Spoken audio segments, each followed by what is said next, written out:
we implemented new rules to ensure that new houses will be 40% more energy efficient. And this is only the beginning. We will improve this to 60% reduction in carbon dioxide by 2010, with the ultimate aim of reducing it to zero carbon emissions by 2016. New residential guidelines for urban areas will combat urban sprawl in our villages, in our towns and cities, by ensuring that public transport and schools and other facilities are provided when and not after new homes are built.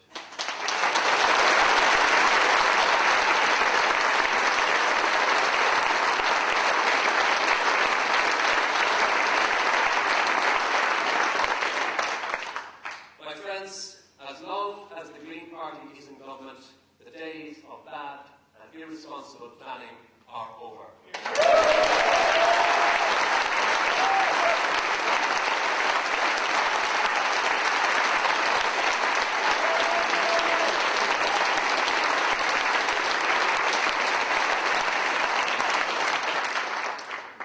For car owners, we have made it cheaper for them to buy low-emission vehicles by changing the motor tax and VRT systems.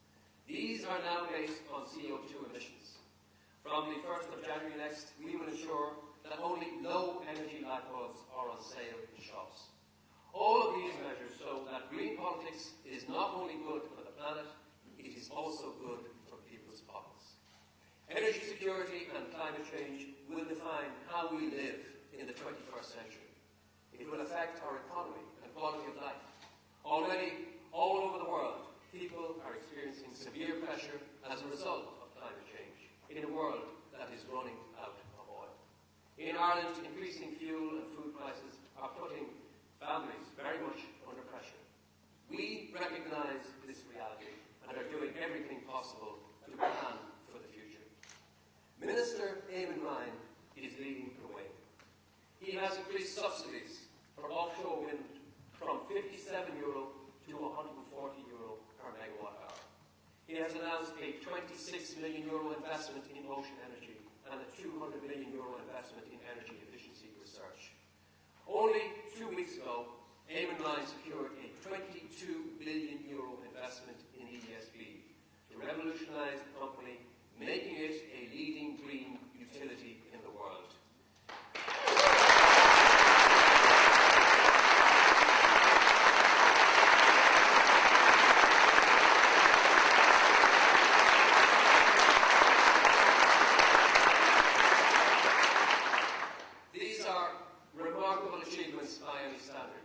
They show clearly how we are translating vision into action and vindicate over and over again our decision to enter government. Our Minister for Food and Horticulture, Trevor Sargent, has been working diligently and he has been delivering. He has announced a €21 million investment in sustainable agriculture. He initiated a new organic food strategy to be published very soon, and he has sent potato growing kits to over 3,000 schools to teach our children about the value of food security. He is progressing the network of farmers' markets, working with local authorities and with my department. And when you open the Farmers' Journal, as I do every week now since I've become a minister, you often see Trevor's picture staring out at you.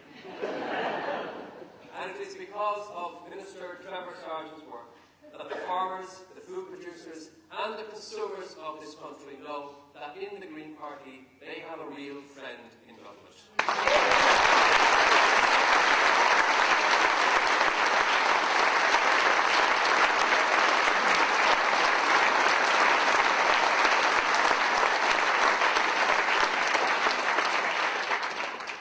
I want to take this opportunity this evening to thank our other members of the Parliamentary Party for their invaluable contributions to making our participation in government a success. Our Deputy Leader, Mary White, Kieran Cuff TD and Paul Bogarty TD, as well as our Senators Dan Boyle and Deirdre Dork.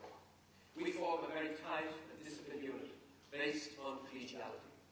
I would also like to thank our councillors from around the country who know better than most what the Green Party is achieving in government. They know we have succeeded in getting more investment in water treatment plants, in sewage treatment plants, green spaces through more special areas of conservation, special protection areas, special amenity orders, more investment in recycling facilities, and the rollout of brown bins for biodegradable waste. Our councillors know that we have succeeded in getting a massive 43% increase in the budget for the Environmental Protection Agency and a 37% increase for National Parks and Wildlife, which will result in better enforcement of environmental legislation.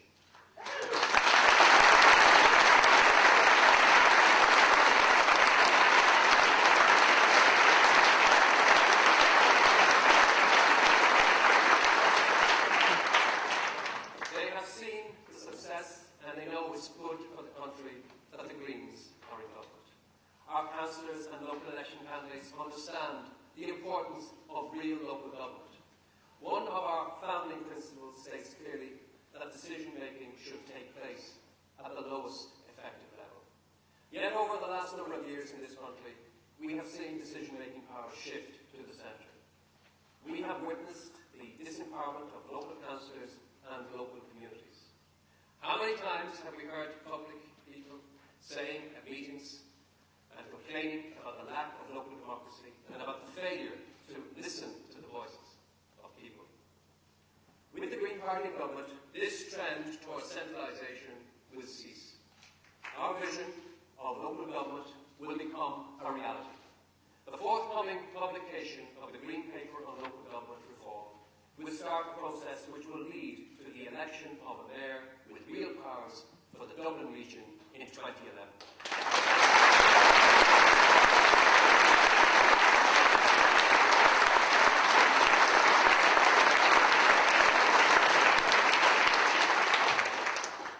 Represents the biggest advance in local government reform in the history of this state, and it is happening because we are turning vision into action in government.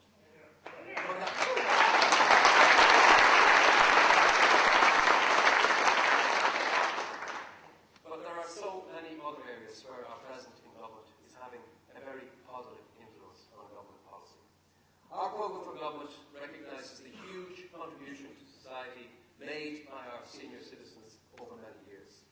They deserve our support, and that is why we honoured our commitment to increase the old age pension.